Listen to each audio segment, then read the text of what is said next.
अभी लोगों को नहीं चलेगा, नहीं चलेगा। अभी लोगों को अभी दलित समाज के लोग हो जाएगा। आप चिंता ना करो। जिंदाबाद, जिंदाबाद। बीते 4.5 महीने से डॉक्टर रीतू का लगातार आंदोलन चल रहा था और आज सुबह कुछ पुलिस के लोग आते हैं और वे लोग आंदोलन को ख़त्म करवा देते हैं। जो टेंट वगैरह था सब कुछ वे लोग यहाँ से लेकर चले जाते हैं। मेरे साथ डॉक्टर रीतू हैं। मैडम, 4.5 महीने का आंदोलन एक बार में ख़त्म, कोई जानकारी पहले दी गई थी आपको? कुछ भी नहीं, कोई जानकारी नहीं दी गई, ना कोई नोटिस दिया गया, ना कोई मैसेज किया गया। सब साजिश के तहत हुआ है और मैं बस इन्होंने इंतज़ार किया कि मैं किस तरीके से यहाँ से, इनका एक स्कॉर्पियो लगी हुई थी यहाँ पे, देखिए हम पे कैसे आंखें रखते हैं। इनके स्पाइस जो थे वो आसपास कर रहे होंगे। इन्होंने ये देखा कि मैडम किस टाइम, मैं यूजुअली सुबह फ्रेश होने के लिए जाती हूँ क्योंकि सामने जो बाथरूम है, मैंने जैसे पहले भी बताया था, उसका पानी इन्होंने बंद कर दिया। तो आसपास के ही कुछ हमारे प्रोफेसर्स हैं, मैं वहाँ पे जाती हूँ उनके यहाँ नहाने वाने, फ्रेशन अप होने। इन्होंने मौका देखा कि अब ये यहाँ पर नहीं है। जैसे ही देखा कि ये नहीं है, इन्होंने वो साजिश अपनाई और वो घटना करी जिसमें गुंडे मवाली इनके आए, पुलिस की वर्दी में थे, पुलिस की वर्दी के बिना थे, खाकी कपड़ों के बिना लोग थे और उनकी शह पे ये सारी घटना इन्होंने करी। यहाँ से धरना हमारा उठाया इन्होंने बिना बताए, जिसमें मेरे तमाम पर्सनल बिलोंगिंग्स थी, जिसमें मेरे पर्सनल डॉक्यूमेंट्स थे, जिसमें मेरी पूरी अभी तक की जो थी चीज़ें, पढ़ाई लिखाई की, सब यहाँ पे थी। वो सारी चीज़ें यहाँ से उठा ली गई। मेरे पास कुछ भी नहीं बचा है। मेरा पूरा करियर ख़त्म किया, पूरी डकैती करी गई पुलिस प्रशासन द्वारा, एसएचओ द्वारा, और एसएचओ के पास इस चीज़ का कोई जवाब नहीं है। ये मुझे बताकर भी हो सकता था, मेरे हाथ में नोटिस देकर भी हो सकता था, मुझे बताया जा सकता था कि ऐसे कर रहे हैं, कोई चीज़ तो बताई।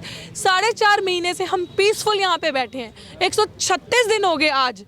एक चीज़ भी हमें बता दो कि कहीं पे रूल को हमने आगे पीछे किया हो, संविधान की नहीं मानी हो, किसी के साथ भी बदतमीजी हुई हो, पुलिस प्रशासन को कुछ कहा हो, कोई भी ऐसी चीज़। ये डकैती नहीं है तो और क्या है? ये डकैती की गई, मौका देखा गया जब डॉक्टर रीतू यहाँ पे नहीं है। अब पुलिस प्रशासन, सुबह से मुझे धमकियाँ आ रही हैं, मेरे को रेप की धमकियाँ आ रही हैं, मैसेजेस आ रहे हैं। क्या ये जवाब देंगे? ये जवाब देंगे उस चीज़ का? बताएंगे कि किसके शय पे वो आ रही है? मुझे मारने की धमकियाँ आ रही हैं। तमाम बार मैं पुलिस को बोल चुकी हूँ कि सर मुझे सिक्योरिटी दो, मेरी जान को खतरा है।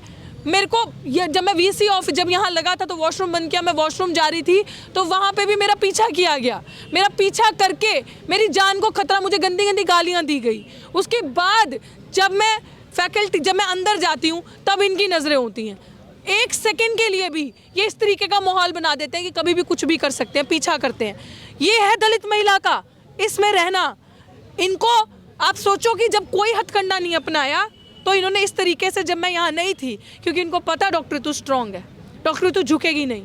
इनको पता है कि बच्चे बेचारे जो पीछे यूनिवर्सिटी के छात्र स्टूडेंट्स हैं, क्योंकि हमारे रोस्टर से अंदर, हमारे ऑफिस के रोस्टर से ड्यूटीज़ लगती हैं कि आज रात को कितने साथी यहाँ पे रहेंगे। इन्होंने देखा कि जैसे डॉक्टर तो यहाँ से बाहर गई, इन्होंने धरना उठाया। यहाँ साथी और थे यहाँ पर, पूरी प्लानिंग चल रही है, सब हंस रहे हैं, सब मजाक उड़ा रहे हैं। इनकी स्ट्रैटेजी से, साजिश से ये सारी चीज़ें हुई हैं। अब देख लो इनके चेहरे, और करना इनके चेहरे अपने कैमरा में कैद। हमारे पास भी सारे सबूत हैं। ये पूरी स्ट्रैटेजी से किया गया हमारे साथ, हमारी आवाज़ को बंद कराने के लिए, क्योंकि रोहित वेमुला बनाना भाई। दूसरा, 17 तारीख को मेरे भाई रोहित वेमुला की डेथ एनिवर्सरी थी।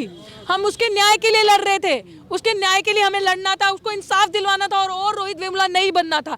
लेकिन इनको ये है कि रोहित वेमुला कैसे नहीं बनेगा, डॉक्टर रीतू को भी बनाना है, इसलिए ये काम हुआ है। लेकिन पुलिस कह रही है यहाँ पर 144 लगा दिया गया है। कहाँ लगाया 144? हमें नोटिस दिया, लगाया वहाँ पर। अभी ये रात, ये साजिश हुई है, ये साजिश हुई है, ये जो भी किया साजिश से किया है। हमें क्यों नहीं नोटिस दिया? आज दिन तक हमने कानून माना है तो आगे नहीं मानेंगे। भाई साहब, आपका इतना बड़ा चैनल है, आपने हमें कितनी बारी कवर किया है। 2 बड़े प्रदर्शन हमारे यहाँ पे हुए, आपने देखा जानबूझ के पुलिस ने हमें सिक्योरिटी नहीं दी कि दंगा करे लोग आके बीच में और हमारा हो। लेकिन हमारे इतने वॉलंटियर्स थे उस दिन, हमने पूरा घेरा बनाया हुआ था कि कोई भी कानून की उल्लंघना नहीं करेगा, पीसफुल तरीके से काम करेगा जो संविधान कहता है। संविधान को मानते हुए पीसफुल मार्च निकाला, अपना रोज प्रदर्शन दिखाया कि देखो हमारे दिल के अंदर कितना दर्द है, देखो अपराधी कुर्सी पे कैसे कार्यरत है और मजे ले रहा है, और जो बेगुनाह वो सड़क पे बैठा है। तो फिर ऐसा क्या था कि एसएचओ साहब आके मेरे हाथ में नोटिस देते, एसएचओ साहब मुझे आके बोलते, दिन के उजाले में मेरे को नोटिस देते और कहते मैडम ये चीज़ है, ये धारा लगानी है। ऐसा क्या था? दलितों के लिए दूसरा कानून क्यों सर? मुझे ये बताएं कि डॉक्टर सविता रॉय विदेश कैसे गई, प्रोफेसर रतनलाल विदेश कैसे नहीं गए। उनका वीजा क्लियर नहीं किया इसी दिल्ली पुलिस ने, रिपोर्ट नहीं बना के दी। इसी दिल्ली पुलिस ने उनको रिपोर्ट नहीं बनाकर दी वीजा क्लियर की, और यही दिल्ली पुलिस रिपोर्ट बना के देता डॉक्टर सविता रॉय की वीजा क्लियर करने की कि उस पर चार्जशीट तक जमा है SC/ST एक्ट के अंदर। और ये 2 कानून, वो अपराधी विदेश घूम रही है। जो आंदोलन सारा सामान था पुलिस ले गई और आप लोग यहाँ पर बैठे हुए हैं, आगे का क्या प्लान बना रही हैं आप?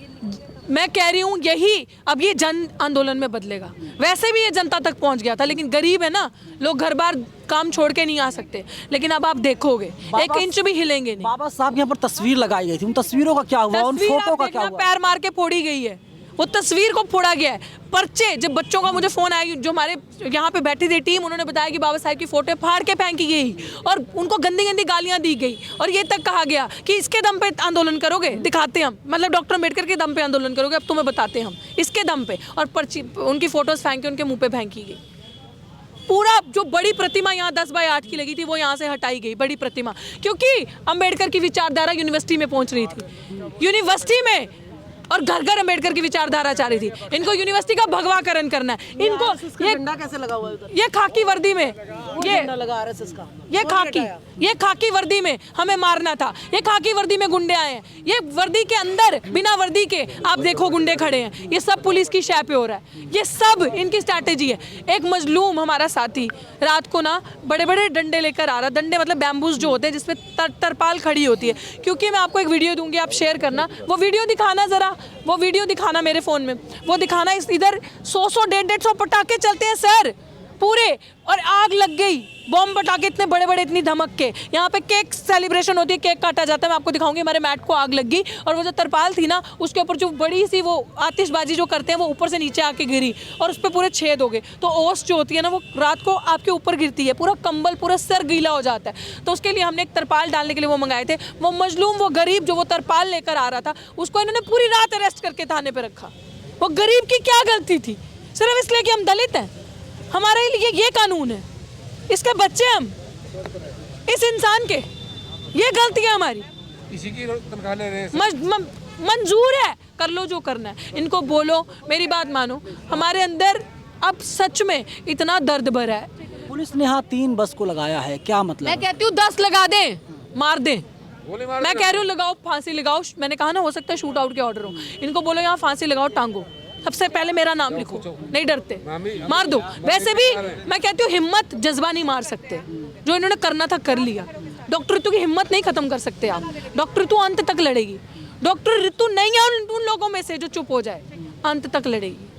जब तक दम है तब तक लड़ेगी, ना हारूंगी, ना हटूंगी, ना अपने लक्ष्य से डगमगाऊंगी। मेरे समाज के मान सम्मान की लड़ाई है, बाबा साहिब के मान सम्मान की लड़ाई है। झुकने दूं मैं इनका सर? हो जाइए, बोलती क्यों है? यही तो वो चाहते हैं, यही तो वो चाहते हैं मैं चुप हो जाऊं। मिल जाएगी, सब कुछ मिल जाएगा। हो सकती हूँ मैं, ऐसे चुप नहीं हो सकती। अगर इनके पास वो है तो वो हथकंडा अपना ले, मैं ऐसे चुप नहीं हो सकती। मेरी आवाज़ नहीं बंद कर सकते ये ऐसे। चुप होना ही तो ये चाहते हैं कि सब चुप हो जाए। मोदी राज में दिखना चाहिए हमारे समाज को कि जिन अपराधियों को आपने वहाँ बिठाया है, अपराधी जो संसद में बैठे हैं, जो हमारी बात नहीं कर रहे, उनको दिखना चाहिए लोगों को। आंखों में आंसू लाने से कोई काम नहीं चलेगा भाई साहब। ये आंसू कमजोरी के नहीं है, ये दर्द के हैं। जो मेरे पास ले जाओ यार। नहीं चलेगा, नहीं चलेगा, अभी लोगों को नहीं चलेगा, नहीं चलेगा, अभी लोगों को, अभी दलित समाज के लोग हो जाएगा। आप चलता लगा करो। जिंदाबाद, जिंदाबाद, जय भीम, जय भीम। बोलना नहीं है। बैठ जाओ, बैठ जाओ, बैठ जाओ, बैठ जाओ, बराबर सर। जय जय जय जय जय भीम, जय भीम, जय भीम। तानाशाही नहीं चलेगी, नहीं चलेगी, नहीं चलेगी। संघी पुलिस मुर्दाबाद, मुर्दाबाद, मुर्दाबाद। संघी पुलिस मुर्दाबाद, मुर्दाबाद, मुर्दाबाद। तू बड़े चलो, बड़े चलो, बड़े चलो। प्रोफेसर तू बड़े चलो, बड़े चलो, बड़े चलो। तू संघर्ष करो, हम तुम्हारे साथ हैं। तू संघर्ष करो, हम तुम्हारे साथ हैं। तू संघर्ष करो, हम तुम्हारे साथ हैं। जातिवाद नहीं चलेगा,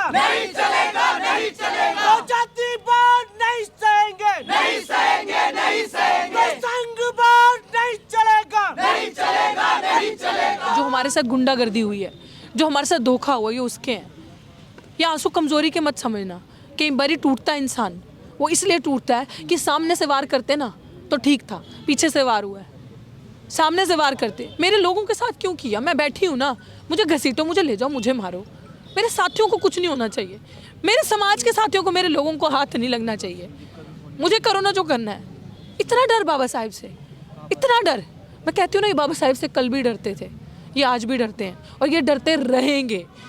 और ये हर एक के अंदर बाबा साहेब, हर एक के अंदर उनकी आवाज़ है। किस किस को बंद करोगे? हमने अम्बेडकर को नहीं माना, सिर्फ हमने अम्बेडकर की भी मानी है। अम्बेडकर को माना होता ना तो चुप करके उठ के बस उनकी प्रतिभा पे फूल लगाते, लेकिन हमने उनकी मानी है। हमारे जुबान बंद कर सकते हो, उनके आइडियाज़ बंद नहीं कर सकते। मान लिया है कि उन्होंने आंदोलन को खत्म करवाया और जो टेंट वगैरह थे वही लोग लेकर गए। बिल्कुल बिल्कुल, SHO साहब के पास कोई जवाब ही नहीं है। आप पूछ लीजिए ना, उनके पास कोई जवाब है?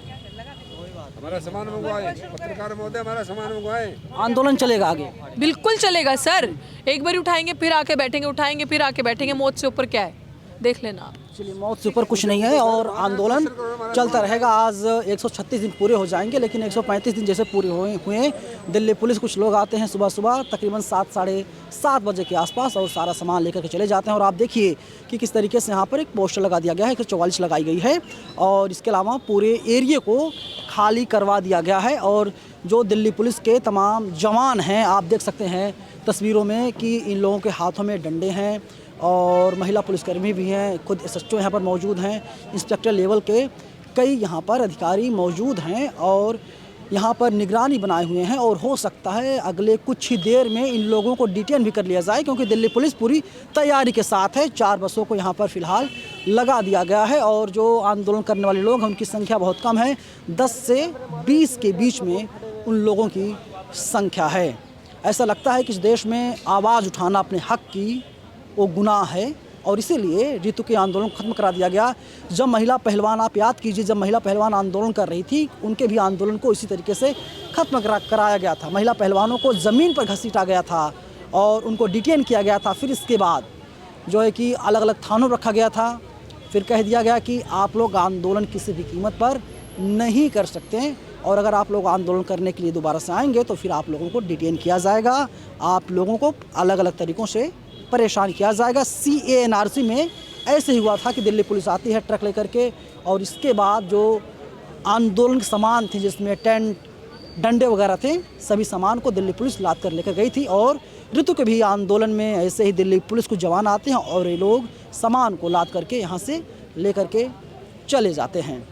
डॉक्टर ऋतु लगातार अपना दर्द बता रही थी और जो है कि पूरे दर्द पर आपका क्या कहना है? आप लोग कमेंट बॉक्स में हमें अपनी राय ज़रूर बताइएगा। कैमरा पर्सन बॉबी के साथ मैं नवीन Kumar, national Dastak, DU Delhi. National Dastak की आपसे गुजारिश है कि अगर इसको बचाना चाहते हैं तो नेशनल दस्तक को सब्सक्राइब करने के लिए रेड कलर के सब्सक्राइब बटन को दबाएं, फिर बेल आइकन की घंटी दबाएं। नेशनल दस्तक को बचाने के लिए बहुत ज़रूरी है कि हर खबर को शेयर करें, लाइक करें, कमेंट जरूर करें।